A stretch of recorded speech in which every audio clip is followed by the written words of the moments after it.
شروع اللہ کے نام سے جو بے انتہا مہربان اور رحم فرمانے والا ہے۔ اے اور لپیٹ کر سونے والے، رات کو نماز میں کھڑے رہا کرو، مگر کم، آدھی رات، یا اس سے کچھ کم کر لو یا اس سے کچھ زیادہ بڑھا دو، اور قرآن کو خوب ٹھہر ٹھہر کر پڑھو۔ ہم تم پر ایک بھاری کلام نازل کرنے والے ہیں۔ در حقیقت رات کا اٹھنا نفس پر قابو پانے کے لیے بہت کارگر ہے، اور قرآن ٹھیک پڑھنے کے لیے زیادہ موزون ہے۔ دن کے اوقات میں تمہارے بہت مصروفیات ہیں، اپنے رب کے نام کا ذکر کیا کرو، اور سب سے کٹ کر اسی کے ہو رہو۔ وہ مشرق و مغرب کا مالک ہے، اس کے سوا کوئی خدا نہیں ہے، لہٰذا اسی کو اپنا وکیل بنا لو۔ اور جو باتیں یہ لوگ بنا رہے ہیں ان پر صبر کرو، اور شرافت کے ساتھ ان سے الگ ہو جاؤ۔ ان جھٹلانے والے خوشحال لوگوں سے نمٹنے کا کام تم مجھ پر چھوڑ دو، اور انہیں ذرا کچھ دیر اسی حالت پر رہنے دوں گا۔ ہمارے پاس ان کے لیے بھیڑیاں ہیں، اور بھڑکتی ہوئی آگ، اور حلق میں پھنسنے والا کھانا، اور دردناک عذاب ہے۔ یہ اس دن ہوگا جب زمین اور پہاڑ لرز اٹھیں گے، اور پہاڑوں کا حال ایسا ہو جائے گا جیسے ریت کے ڈھیر ہیں جو بکھرے جا رہے ہیں۔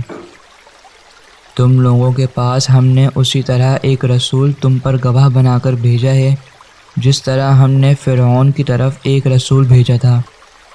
پھر دیکھ لو کہ جب فرعون نے اس رسول کی بات نہ مانی تو ہم نے اس کو بڑی سختی کے ساتھ پکڑ لیا۔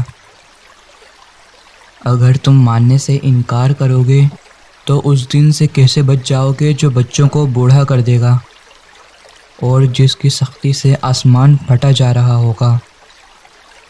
اللہ کا وعدہ تو پورا ہو کر ہی رہنا ہے۔ یہ ایک نصیحت ہے، اب جس کا جی چاہے اپنے رب کی طرف جانے کا راستہ اختیار کر لے۔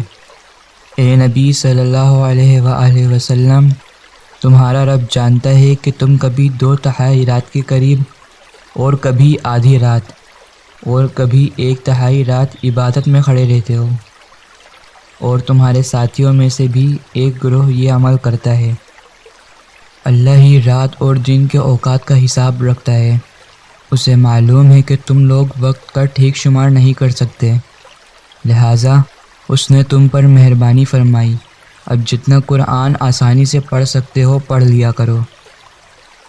اسے معلوم ہے کہ تم میں کچھ مریض ہوں گے، کچھ دوسرے لوگ اللہ کے فضل کی تلاش میں سفر کرتے ہیں، اور کچھ لوگ اللہ کی راہ میں جنگ کرتے ہیں۔ بس جتنا قرآن بآسانی پڑھا جا سکے پڑھ لیا کرو، نماز قائم کرو، زکوٰۃ دو، اور اللہ کو اچھا قرض دیتے رہو۔ جو کچھ بھلائی تم اپنے لیے آگے بھیجو گے اسے اللہ کے ہاں موجود پاؤ گے، وہی زیادہ بہتر ہے، اور اس کا اجر بہت بڑا ہے۔ اللہ سے مغفرت مانگتے رہو، بے شک اللہ بڑا غفور و رحیم ہے۔